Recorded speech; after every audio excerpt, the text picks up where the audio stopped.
MES ಪುಂಡಾಟವನ್ನು ಖಂಡಿಸಿ ಅತ್ತಿಬೆಲೆ ಗಡಿಯನ್ನು ಬಂದ್ ಮಾಡಿ ಪ್ರತಿಭಟನೆಯನ್ನ ಮಾಡಲಾಗಿದೆ. ಕನ್ನಡ ಪರ ಸಂಘಟನೆಯವರು ಆಕ್ರೋಶವನ್ನು ವ್ಯಕ್ತಪಡಿಸಿದ್ದಾರೆ. ವಾಟಾಳ್ ನಾಗರಾಜ್ ನೇತೃತ್ವದಲ್ಲಿ ಗಡಿ ಬಂದ್ ಮಾಡಿ ಆಕ್ರೋಶವನ್ನು ವ್ಯಕ್ತಪಡಿಸಲಾಗಿದೆ. ಅತ್ತಿಬೆಲೆ ಟೋಲ್ನಿಂದ ಗಡಿವರೆಗೆ ಪ್ರತಿಭಟನೆಯನ್ನು ಮಾಡಿದ್ರು. ಮಂಜುನಾಥ ದೇವ್ ನೇತೃತ್ವದಲ್ಲಿ ಮೆರವಣಿಗೆಯನ್ನು ನಡೆಸಲಾಗಿದೆ. ಎಂಇಎಸ್ ವಿರುದ್ಧ ಧಿಕ್ಕಾರವನ್ನು ಕೂಗಿ ಆಕ್ರೋಶವನ್ನು ವ್ಯಕ್ತಪಡಿಸಿದ್ದಾರೆ. ನೂರಾರು ಕನ್ನಡ ಪರ ಕಾರ್ಯಕರ್ತರು ಈ ಪ್ರತಿಭಟನೆಯಲ್ಲಿ ಭಾಗಿಯಾದರು. ಎಂಇಎಸ್ ಪುಂಡಾಟವನ್ನು ಖಂಡಿಸಿ ಅತ್ತಿಬೆಲೆ ಗಡಿ ಬಂದ್ ಮಾಡಿ ಯಾವ ರೀತಿಯಾಗಿ ಕನ್ನಡ ಪರ ಸಂಘಟನೆಯ ಕಾರ್ಯಕರ್ತರು ಪ್ರತಿಭಟನೆಯನ್ನು ಮಾಡಿದ್ದಾರೆ ನೋಡ್ತಾ ಇರಬಹುದು ನೀವು ಕೂಡ ದೃಶ್ಯಾವಳಿಗಳಲ್ಲಿ.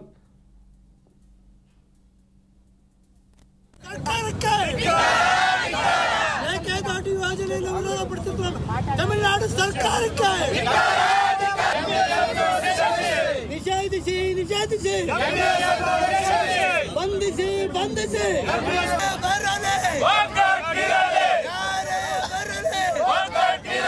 ನ್ಯಾಯವನ್ನು ಗೆಲ್ಲುತ್ತೇವೆ ಹೋರಾಟಕ್ಕೆ ಕನ್ನಡ ಒಕ್ಕೂಟದ ಹೋರಾಟಕ್ಕೆ ಮೇಕೆದಾಟು ಯೋಜನೆ ಮೇಕೆದಾಟು ಯೋಜನೆ ಮೇಕೆದಾಟು ಯೋಜನೆ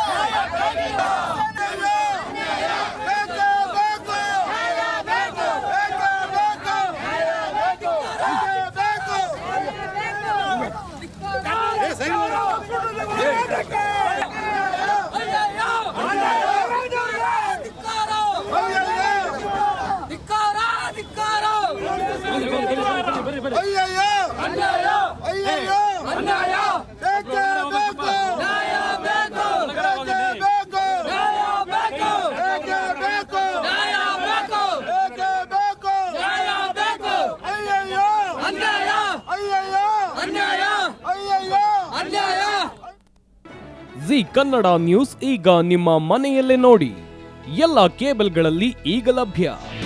ನಿಮ್ಮ ನೆಚ್ಚಿನ ಜಿ ಕನ್ನಡ ನ್ಯೂಸ್ ಈಗ ಸನ್ ಡೈರೆಕ್ಟ್ ನಲ್ಲಿ number 292, Tata Play number 1664, Jio TV number 1334, NXT digital number 30, N cable number 30, City Networks 51, U Digital number 162, GTPL number 17, Rockline telecommunications number 42, Shri Basaveshwara cable number 168, rural cable network 60, Vinayaka digital 57, Abhishek cable 821, City Channel 53, Siddeshwara cable network 57, ವಿ4 digital Infotech 628, Surya digital networks 53, Gajanan digital number 836, Malnad Infotech Private Limited number